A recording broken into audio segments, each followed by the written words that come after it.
Waalaikumsalam. Niat diucapkan atau dalam hati ya? Niat diucapkan atau dalam hati ya. Kalau kita melihat hadis-hadis Nabi sallallahu alaihi wasallam, Nabi sallallahu alaihi wasallam tidak pernah melafalkan niat kecuali tatkala beliau haji, beliau mengatakan labbaik Allahumma hajjah atau labbaik Allahumma umrah.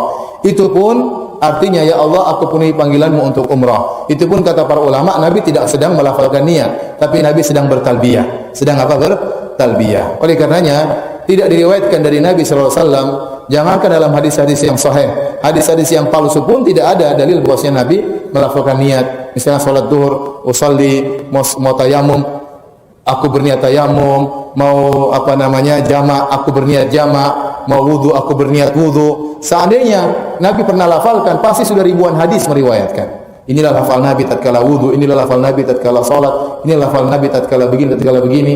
Ternyata Nabi tidak pernah diriwayatkan melafalkan niat. Demikian juga para sahabat yang ribuan, mereka juga tidak pernah diriwayatkan melafalkan niat.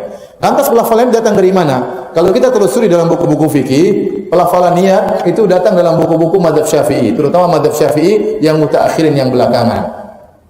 Mereka mengatakan yustahabbu, dianjurkan, bukan disunahkan. Karena kalau dikatakan yusannu, disunahkan, berarti datang dari Nabi. Karena mereka tahu Nabi tidak pernah melakukannya, mereka mengatakan dianjurkan. Dianjurkan buat apa? Supaya orang mengkokohkan niat, supaya niatnya tidak goyang.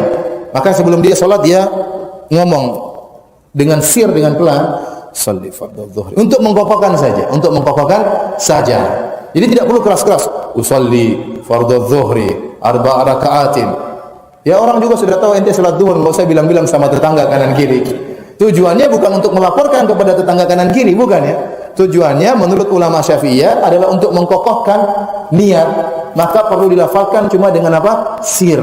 Maka tidak perlu besar-besar kanan kiri, apalagi lapor sama Allah. Allah sudah tahu niat Anda ikhlas atau tidak, ya. Tetapi itu tujuannya adalah untuk mengkokohkan dalam apa yang kita niatkan. Itu pendapat ulama Syafi'iyah yang belakangan. Tapi Allah alam bisawab, pendapat yang lebih benar tidak perlu. Tidak perlu, karena Nabi bersabda wa khairul huda huda Muhammadin. Sebaik-baik petunjuk adalah petunjuk Nabi. Nabi sholatnya yang terbaik, Nabi puasanya yang terbaik, Nabi wudunya yang terbaik, dan Nabi tidak pernah mencontohkan, dan para sahabat juga tidak pernah mencontohkan mereka melafalkan niat, ya. Kalau ada orang melafalkan niat tidak perlu kita ributkan, itu ada pendapat sebagian ulama. Tapi kalau ditanya mana yang terbaik, kita katakan yang terbaik, tidak perlu melafalkan niat. Karena dalam hadis palsu pun tidak ada Nabi melafalkan niat. Apalagi dikhawatirkan ada was-was.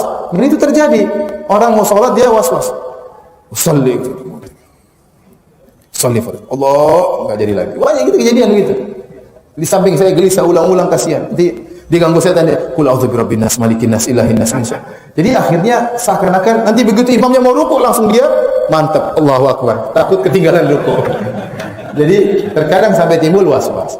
Tapi saya katakan, kalaupun Anda mengikuti mazhab Syafi'iyah melafalkan niat, maka tidak perlu keras-keras. Itu antara Anda untuk mengokohkan niat Anda, bukan untuk melaporkan kanan kiri, apalagi melaporkan kepada Allah. Namun saya katakan yang terbaik tidak perlu melafalkan niat, karena salat yang terbaik adalah salatnya Nabi sallallahu alaihi wasallam. Nabi bersabda, "Shallu kama ra'aitumuni usolli." Salatlah kalian sebagaimana kalian lihat aku salat, dan Nabi tidak melafalkan niat tatkala hendak salat. Baik.